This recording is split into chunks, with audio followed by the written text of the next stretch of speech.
All right, module 26, we're going to be talking about a concept of learning known as classical conditioning. And you're probably going to be very familiar with much of this information, but it is very important to help us understand how do we learn. So the real thing that we need to understand is what is learning. And learning in this unit is largely a behaviorist view. Nature's most important gift to us is our adaptability. What does that mean to you, adaptability? Learning is a process of acquiring through our experiences new and relative enduring information or behaviors. Now think about that for a second of growing up. Have your parents allowed you to experience things, good or bad? This is how we learn. What do we learn from every situation and experience that we have? All right. So what does I think this concept is very important here. The second one is enduring. This doesn't mean cramming. We don't learn through cramming. Studies show that information that we try to cram is fleeting. When we endure learning over time, SQ3R concept that we learned the very first unit, that's how we learn. All right. So what does learning shape? It shapes our thoughts. It shapes our language, our motivations and emotions. Our personalities are shaped through learning and our attitudes. What are the four ways that we learn? We learn through classical conditioning, operant conditioning, observational learning, and cognitive learning. We'll attack each one of these concepts in different mods as we move forward. In this one, we're specifically going to look at classical conditioning and touch a little bit on operant. The operant conditioning will be tomorrow when we take a look at that. And then we'll move into observational and then cognitive. How do we learn? We learn through associations. We connect events with our events that occur in our sequences. So what does the term conditioning mean?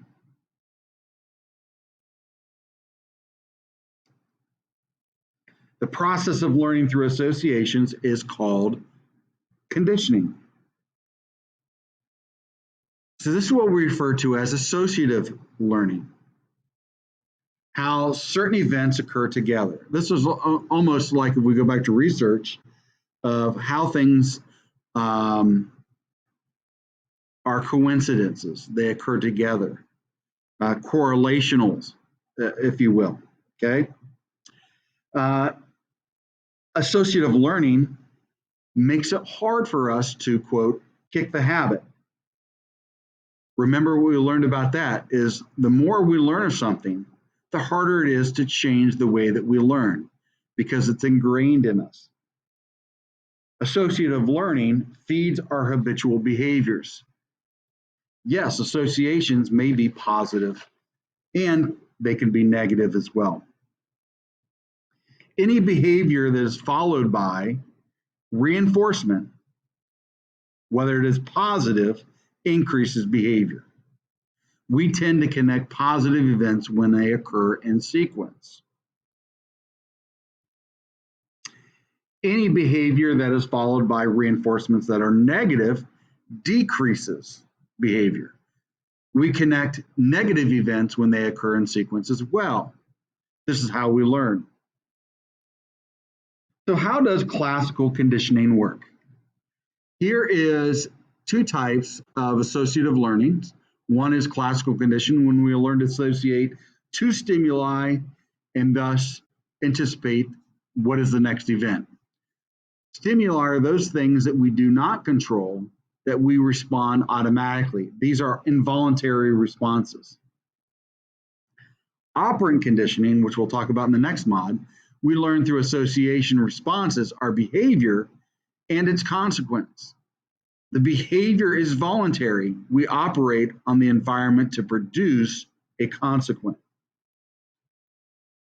So we learn to associate two stimuli, thus anticipatory events. Associate response occur in operant conditioning, repeat with good events, and we avoid acts that have bad results.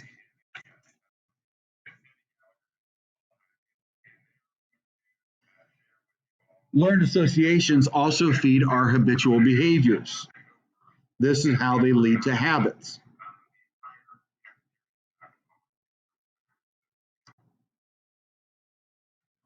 Habituation is what happens when repeated stimulation produces waning responses.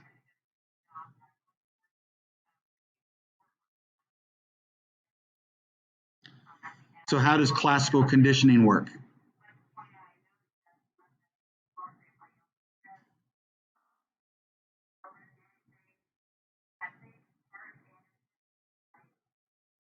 Well, first of all, let's talk about stimulus. Any event or situation that evokes a response is a stimulation.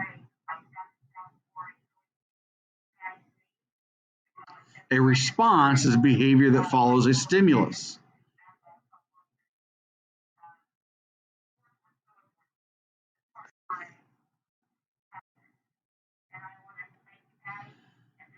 So classical conditioning is any type of associative learning that involves learned involuntary responses. So we associate stimuli that we do not control and we respond automatically. This is what we refer to as respondent behavior.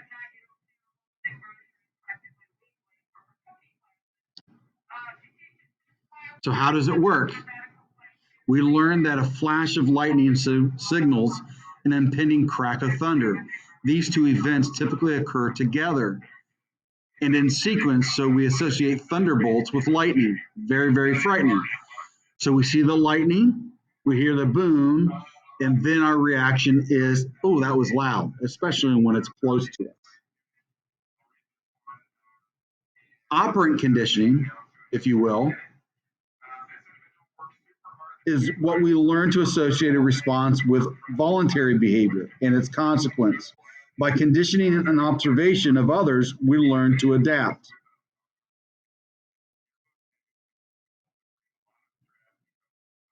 These associations produce what is called operant behaviors, which operate on the environment to produce a sequence. How does it occur? We learn voluntary behavior or respondent politeness, for example, is associated with the consequence of receiving a cookie. When we do something well, we receive a cookie. The next time opportunity presents itself, we repeat voluntary behavior that had a positive consequence the last time. We associate that behavior with a consequence.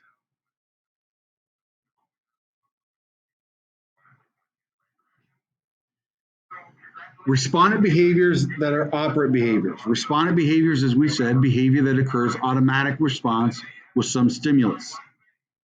Operant behaviors, behavior that operates in the environment producing a consequence. Like we saw before, the boy saying please.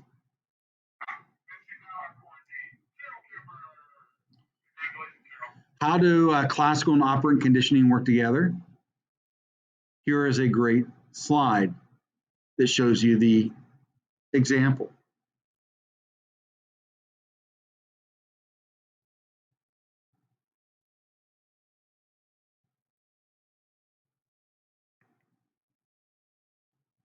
According to John B. Watson, the science of psychology should study how organisms respond to stimuli in their environment.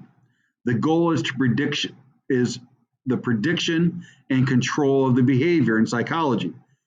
So introspection forms no essential part of this method. Psychology should be an objective science based on observable behaviors. So let's take a look at a man by the name of Ivan Pavlov. And he laid the foundation for what most of John B. Watson had as ideas. They both believed that basic laws of learning were the same for all animals, whether sea slugs or dogs or humans. And what Pavlov was looking for is what dogs were thinking or feeling as it was drooled as anticipation for food. So the dog is getting ready to eat food and is beginning to drool. What is the dog actually thinking about? So in this study, his experience on learning produced the phenomenon called classical conditioning. So this is how his initial work happened. He attached a tube in the dog's cheek, a collective saliva, which is measured in a cylinder outside the chamber. Without fail, putting the dog in the food in the dog's mouth, it caused the animal to salivate.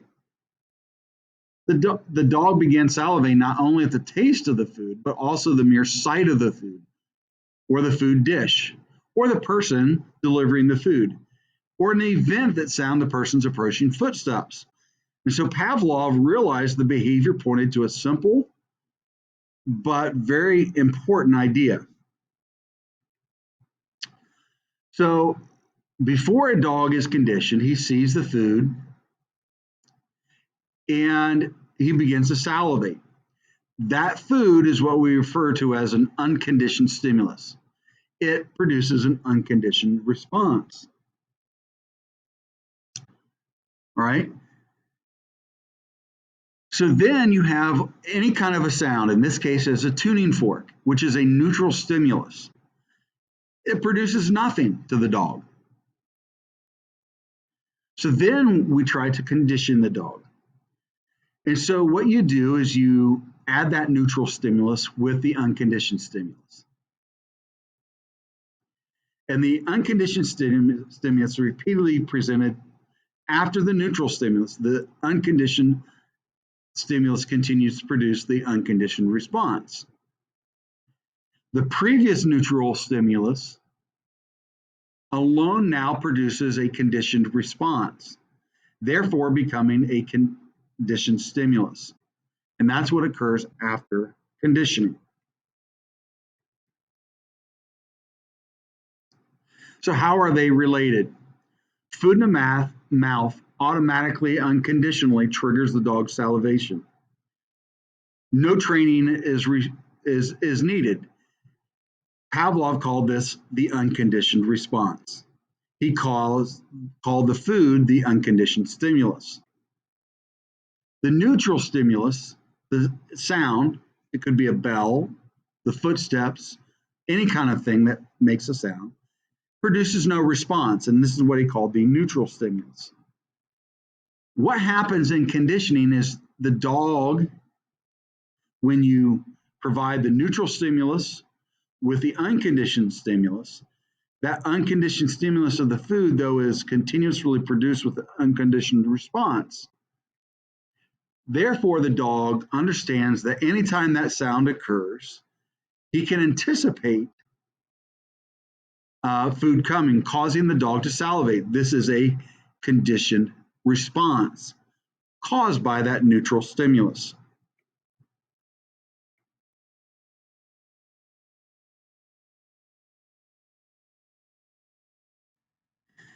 In classical conditioning,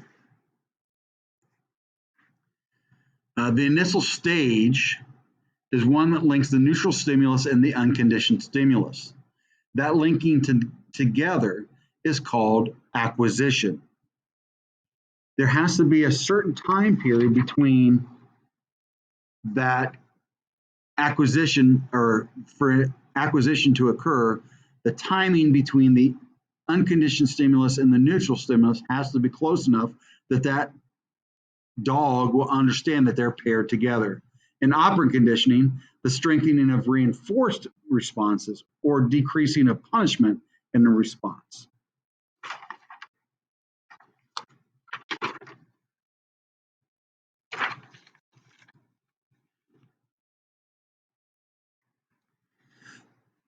Just a reminder, you may also hear the term antecedent. Antecedent is a term that can commonly be used with the neutral stimulus. The unconditioned response and the conditioned response are almost always the same response. What is critical is a stimulus must elicit the response. The unconditioned stimulus leads to the unconditioned response. The conditioned stimulus also leads to that conditioned response.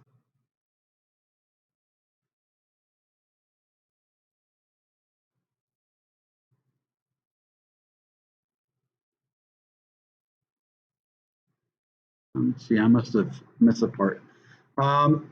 Think about classical conditioning and in your life. Where do you see it operating? Think about your school, think about family, sports, clubs, jobs, what have you. Think about what causes you to understand when the class is dismissed. It's the bell. We are conditioned by the bells to get up and leave. That is classical conditioning.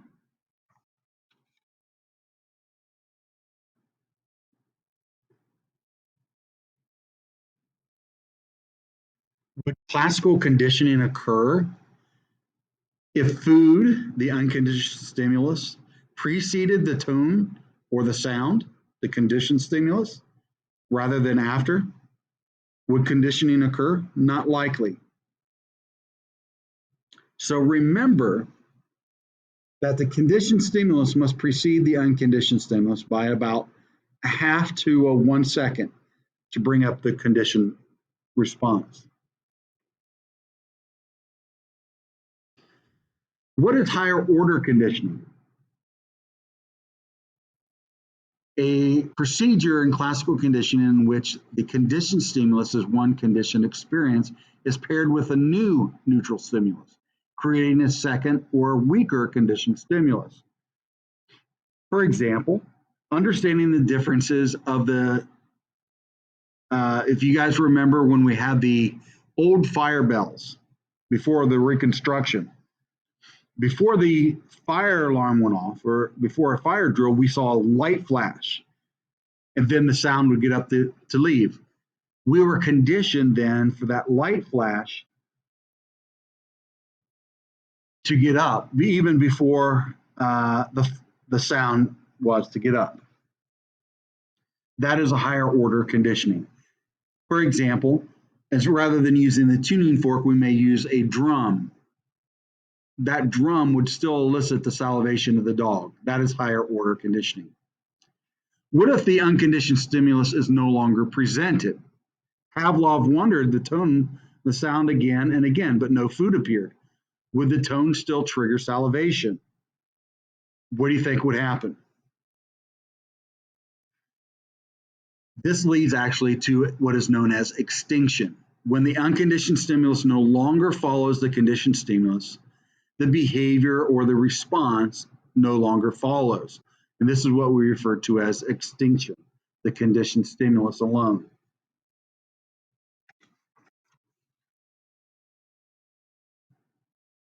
So it fades away.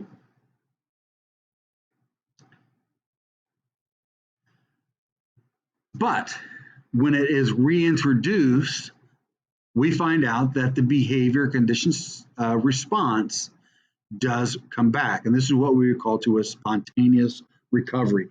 It doesn't take as long for us to pair the conditioned stimulus with the neutral stimulus. So the behavior returns. So spontaneous recovery only occurs after extinction. The tendency, once we've removed the condition for stimuli, similar to conditioned stimulus, to elicit response.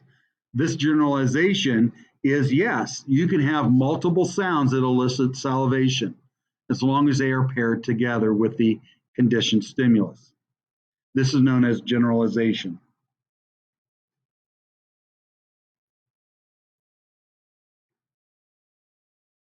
We learned the ability to distinguish between conditioned stimulus and stimuli that do not signal unconditioned stimulus. All right, we're able to discriminate now sounds that will not. And so therefore we will not respond with that conditioned response.